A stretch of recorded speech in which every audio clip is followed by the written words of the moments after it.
नमो भगवते वासुदेवाय। ओम नमो भगवते वासुदेवाय। वर्तमान ऊनविंश श्लोकांक पाठ रखिवा। तपाम्यहमहं वर्षं निगृहाणाम्युत्सृजामि च अमृतं चैव मृत्युश्च सदसच्चाहमर्जुन। तपामि उत्ताप दिए अहम मु वर्षम वर्षा निगृहामि अर्थात निग्रह करे धरी रखे आउ उत्सृजामि उत्सर्जन करे वृष्टिपात करे पुण्य दान करे च एवं अमृतम अमृत च एवं एव मध्य मृत्यु च एवं सत सत असत असत च एवं अहं मु हे अर्जुन आउ थे पाठ रखा। तपाम्यहमहं वर्षं निगृहामि उत्सृजामि च अमृतं चैव मृत्युश्च सदसच्चाहमर्जुन। हे अर्जुन, मुहि सूर्य रूपे उत्ताप प्रदान करे, मु वर्षार निग्रह ओ उत्सृजन करे, मुहि अमृत एवं मृत्यु तथा सत ओ असत। जय जगन्नाथ स्वामी की जय। परमात्मा सच्चिदानंद घन विग्रह श्री कृष्ण भगवान कर चरणारविंदर अनंत कोटि प्रणाम पूर्वक उपस्थित गीता परिषदर समस्त भाई भौणी मान को मोर सादर हरिओम। आसतु आमे आज नवम अध्यायर 19 श्लोक उपरे आलोचना रखिबा। तपाम्यहमहं वर्षं निगृहाणाम्युत्सृजामि च अमृतं चैव मृत्युश्च सदसच्चाहम अर्जुन। हे अर्जुन, संसार हित निमित्त मु सूर्य रूपरे उत्तप्त हुए। उत्तप्त ही कौन करे ना जल पृथ्वीर समस्त जलराशि को ग्रहण करे एवं पुनश्च सही जलराशि को वर्षा रूपरे पुणी वृष्टि कराए। आउ अधिक कौन कहिबी, अमृत ओ मृत्यु तथा सत असत मध्य मु। भगवान परिशेष रे कहउचंती ये सृष्टि चक्र चलिबा पई ये समस्त व्यवस्थापक अर्थात भगवान को जेतेबेले पालनकर्ता कुहाइचंती, सर्वेश्वर कुहाइचंती, सर्वनियंता कुहाइचंती, ये समस्त व्यवस्थापक होउचंती परमात्मा। से परमात्मा सूर्य रूपरे विद्यमान है कौन करती ना समस्त जगत को उत्तप्त करी जलराशि को टाणी नियंती। सेठी जेकोसी स्थानर जो जलराशि अच्छी पृथ्वीर ताकू टाणी नियंती एवं पुणी जेतेबेले वर्षा ऋतु आसे ताकू पुणी वर्षा करती। ये सृष्टि चक्र चलिबा पई सूर्य रूपरे विद्यमान होई भगवान ए प्रक्रिया को चालू रखि थांती। तेणु भगवान सूर्य को कहुई सूर्य आत्मा जगतस्तुकश्च। ये जगतर आत्मा होउचंती सूर्य।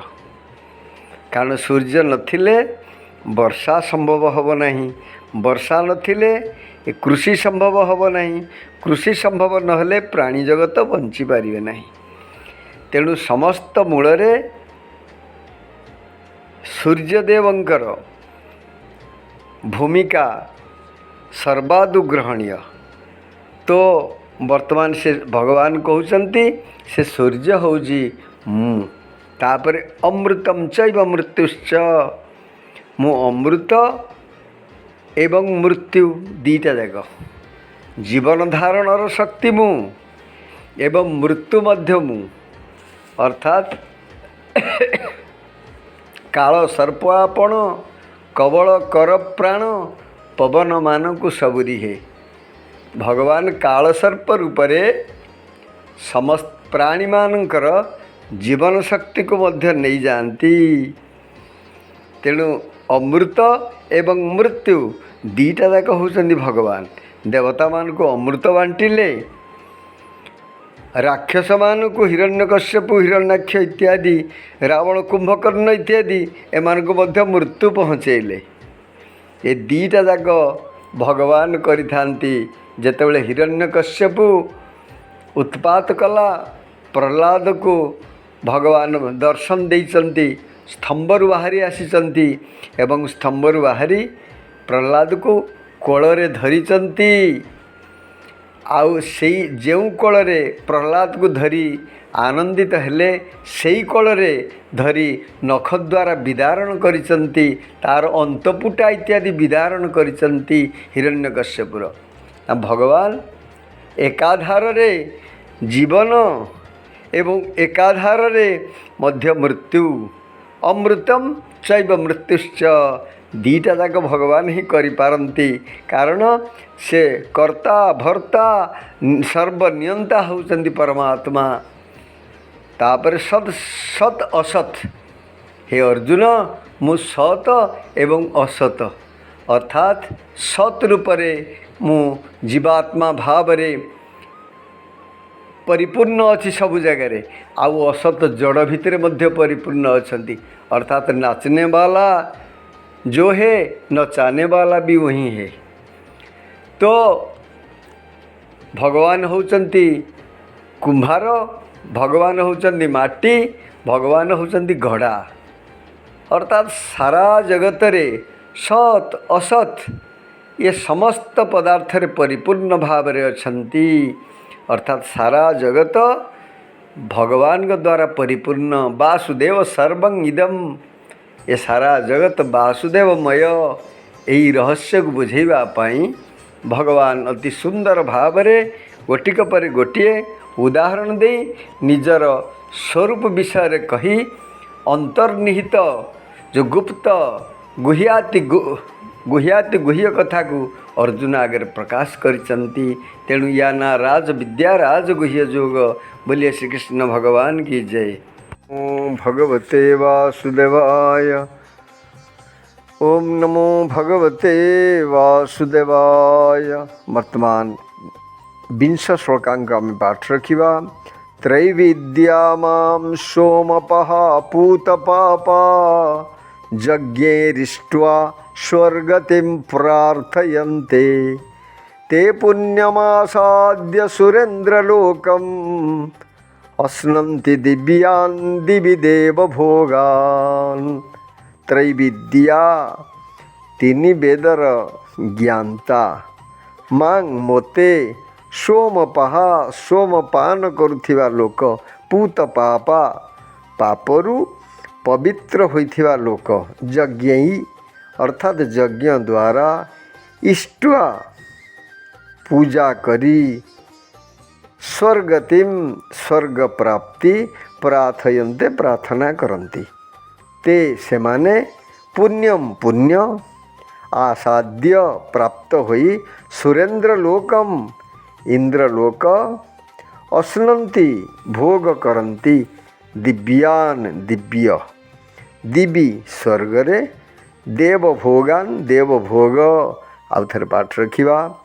त्रैविद्या मां सोमपः पूतपापा यज्ञैरिष्ट्वा स्वर्गतिं प्रार्थयन्ते ते पुण्यमासाद्य सुरेन्द्रलोकम् अश्नन्ति दिव्यान् दिवि देवभोगान्।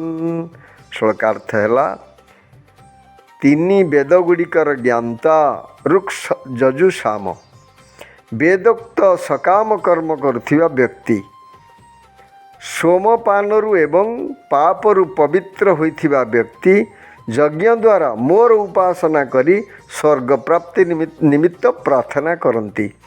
सेमाने तांकर पुण्यफल द्वारा इंद्रलोक को प्राप्त करी स्वर्गरे दिव्य देवता मानकर भोग भोग्य विषय भोग करती।